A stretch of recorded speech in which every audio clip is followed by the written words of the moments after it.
제가 파견 생활을 한 학교는 망골라 꼬울루라고 해서 초등학교 1학년부터 저희 나라에서 치면 중학교 3학년까지 총 9개 학년이 같이 다니는 종합학교였는데, 핀란드에서는 대부분의 학교가 1학년부터 9학년까지 다니는 종합학교였습니다. 그리고 총 학생 수는 638명으로 그 규모는 별로 막 크지도 작지도 않은 딱 평균 사이즈였던 것 같습니다. 파견 기간 동안에 주 4일, 월요일부터 목요일까지는 학교로 파견을 나가서 수업 참관을 하고 수업을 진행하기도 하였습니다. 그리고 금요일에는 저희를 관리해주는 그 에듀클러스터라는 기관에 가서 특강을 받거나 아니면 다른 학교를 방문하든가 아니면 다른 교육기관을 방문하는 시간을 가졌습니다. 내년에 파견 가시는 선생님들이 많이 와 계신 걸로 아는데, 저희 학교 같은 경우는 그 수업 참관의 경우 그 멘토 선생님한테 과목별 시간표를 받아서 자유롭게 듣고 싶은 수업을 듣는 방식으로 진행이 됐고, 수업을 저희가 한국문화 수업도 꽤 많이 진행을 하게 됐는데, 이거는 저희가 준비된 수업을 그 교무실에 게시를 하면은 신청을 받아서 하는 방식으로 진행이 됐었습니다. 이렇게 수업 참관록도 매주마다 작성을 했고요. 제가 6개월 동안 핀란드 학교에 파견을 나가서 느꼈던 핀란드 교육의 특징을 말씀드리겠습니다. 일단 신뢰를 바탕으로 한 교사의 자율성인데요. 교사들은 굉장히 큰 자율성을 가지고 있었습니다. 그 자율성의 밑바탕에는 그 교사에 대한 사회 무한한 신뢰가 깔려져 있었고, 수업이나 평가 계획에 대한 문서를 전혀 작성하지 않았습니다.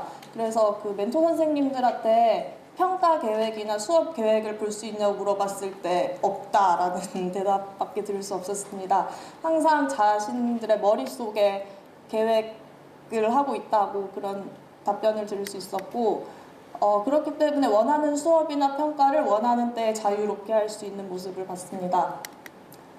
그리고 같은 학년을 가르치더라도 다른 내용으로 수업을 하기도 했고, 교장, 교감 선생님은 교사의 수업에 전혀 관여하지 않았습니다. 그리고 가장 놀라웠던 점 중에 하나는 교사한테 정해진 출퇴근 시간이 없었기 때문에 수업이 시작하는 시간에 출근을 하고 수업이 뭐 10시에 끝나면 10시에 퇴근을 해도 되고 뭐 이런 자율적인 모습을 볼 수 있었습니다. 그리고 두 번째는 특수교육이었는데요. 제가 파견 생활을 하면서 제일 눈물나게 부러웠던 점이 그 핀란드 학교에서 이루어지는 특수교육이었는데, 우리나라에서 말하는 특수교육과는 조금 그 의미가 달랐는데 예방 차원으로 특수교육이 이루어지고 있었습니다. 이 특수교육을 보면서 그동안 가르쳤던 학생들 중에 특히 문제아로 낙인 찍혔던 학생들의 얼굴이 주마등처럼 스쳐가는 경험을 했는데, 핀란드에서는 전체 학생의 20% 이상이 특수교육 대상자에 해당하고 전체 학생의 50% 이상의 학생들이 특수교육 경험자에 해당합니다. 그렇기 때문에 특수교육에 대한 부정적인 낙인이 없고, 보조교사를 굉장히 적극적으로 활용하고 있었기 때문에 하위권 학생 수가 현저히 적을 수밖에 없습니다. 특히 초등학교 저학년의 경우 수학 시간이나 모국어인 핀란드어 수업 때 예를 들어 20명의 학생이 한 교실에 있다라고 하면은 수업이 시작하면 그 중에서 한 6명에서 7명 정도는 보조교사 선생님이 교실 밖으로 데려가서 특수교육 혹은 아니면은 보조적인 교육을 시켜서 다시 들여보내는 그런 모습을 볼 수 있었습니다. 그 다음은 연속성 있는 교육인데요. 대부분 같은 학급을 같은 교사가 연임합니다. 그래서 초등학교 1학년 때 입학을 하면은 같은 학급의 같은 구성원 6학년까지 쭉 이어지고, 그리고 중학교 1학년부터 중학교 3학년까지 같은 학급에서 같이 공부를 합니다. 그리고 대부분의 경우는 담임 선생님들도 같이 1학년부터 6학년까지 이어가는 경우가 많습니다.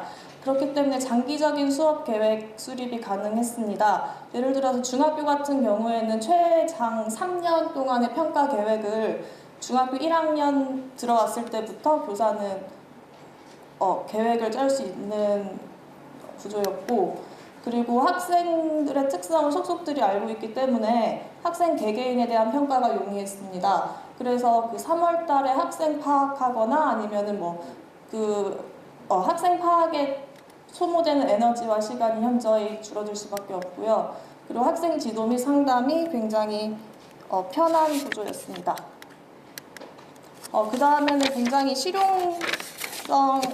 핀란드의 교육은 굉장히 실용적이었는데 핀란드의 교육 목표는 삶에서 필요한 지식과 기술을 제공하는 것, 그래서 사회에 나갔을 때 필요한 지식을 가르치는 모습이었습니다. 이거는 초등학교 3학년 학생이 재봉틀질을 하는 모습이고요. 이건 중학교 3학년 학생이 크래프트 시간에 용접을 하고 있는 모습입니다. 학교에 대장간이 있을 정도로 굉장히 실용적인 모습이었고, 이건 초등학교 6학년 학생이 만든 후드티이고, 이거는 생물 시간에 돼지 내장을 가지고 해부 수업을 하는 모습이었는데, 과학 선생님이 그 기도에 관을 꼽아가지고 바람을 부니까 그 폐가 부푸는 모습까지 보여주는, 그래서 굉장히 인상적인 모습이었습니다. 그 다음은 핀란드의 평가입니다. 핀란드 교육의 특징이 평가의 특징으로도 이어지고 있었는데, 첫 번째로 자율적인 평가입니다. 아까 말씀드렸다시피 교사가 원할 때 원하는 내용을 평가를 하는데 일괄적으로 성적표가 나가지 않기 때문에 다른 과목과 평가 시기를 맞출 필요가 없었습니다. 그런데 그 학생들의 부담을 줄이기 위해서 학급별로 일주일에 최대 3과목까지만 평가가 가능을 했고요. 같은 과목이라도 학급별로 평가 내용이 달라도 상관이 없었습니다.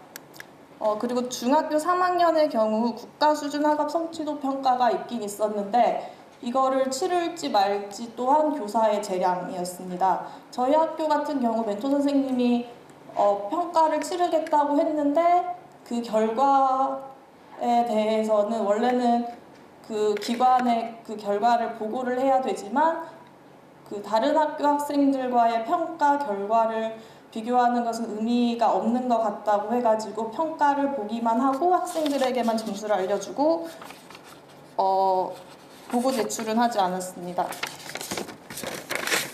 그리고 이것도 아까 나왔던 내용인데요.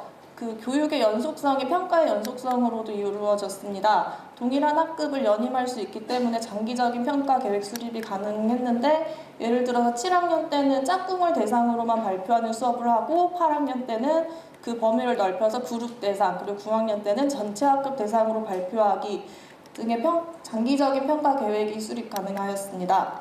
그리고 학생 개개인의 특성을 교사가 알고 있기 때문에 개별적인 관찰 평가가 굉장히 용이한 모습이었습니다.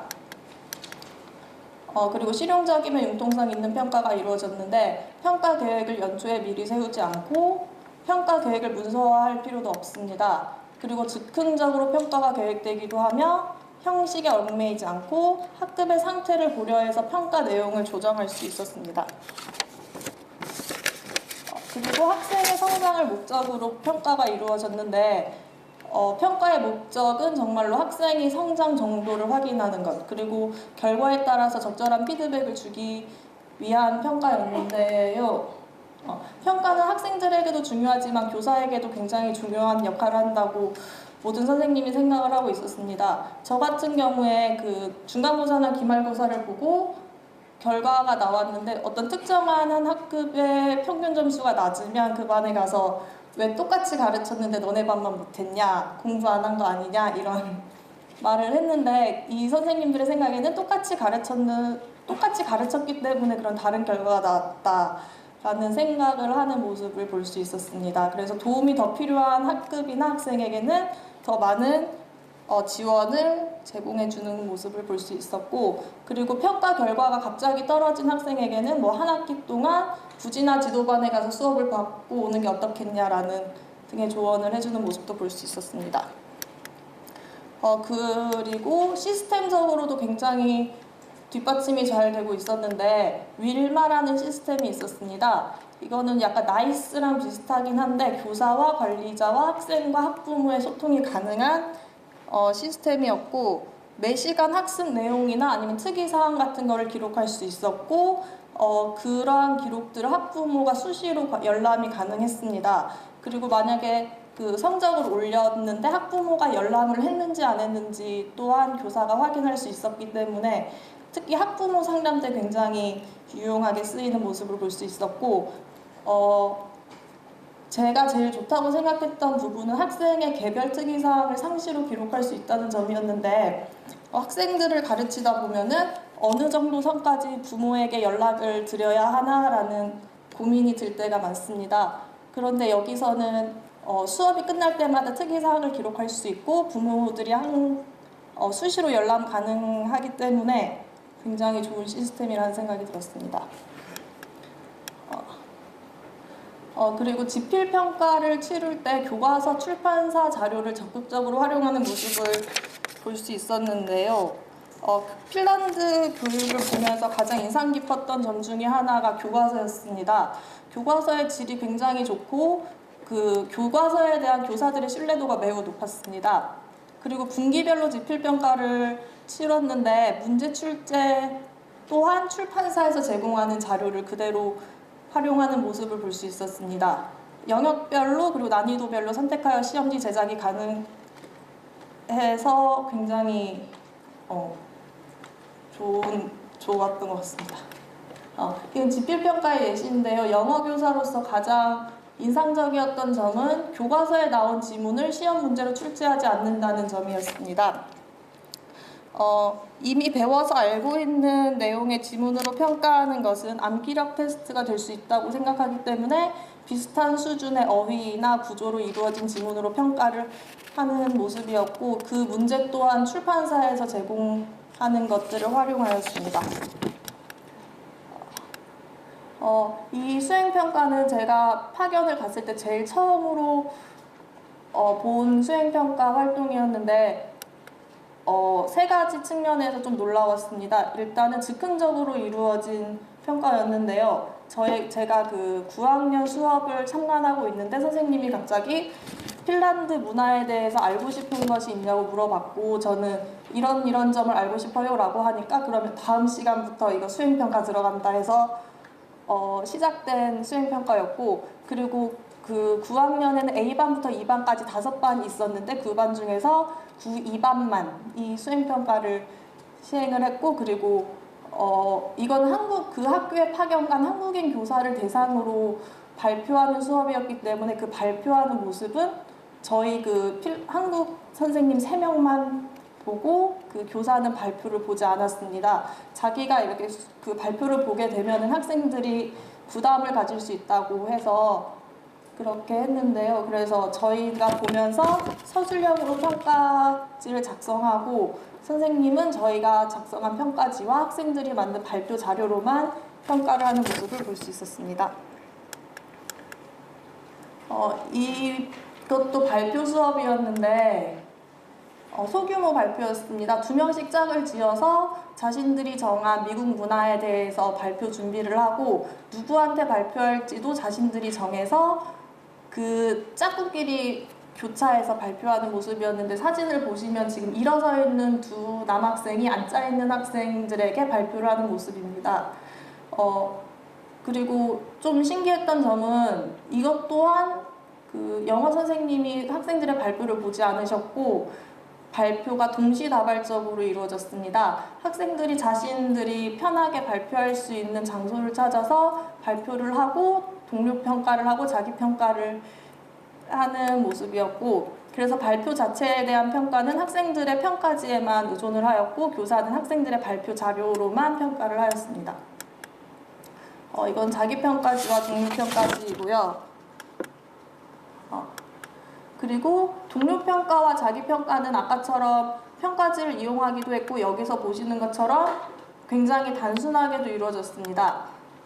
자기평가로는 그냥 스마일 페이스로만 표현하기도 했고 동료평가에서는 점수로만 발음이나 내용 같은 거를 듣고 보면서 점수로만 평가를 하던가 아니면 한 문장으로만 평가를 하는 모습을 봤고, 그리고 교사는 학생들이 쓴 글을 읽고 문법 요소, 문장 구성, 그리고 내용 등을 종합해가지고 학생 자기평가와 동료평가들을 고려해서 점수화해서 그 평가를 내리는 모습도 볼 수 있었습니다.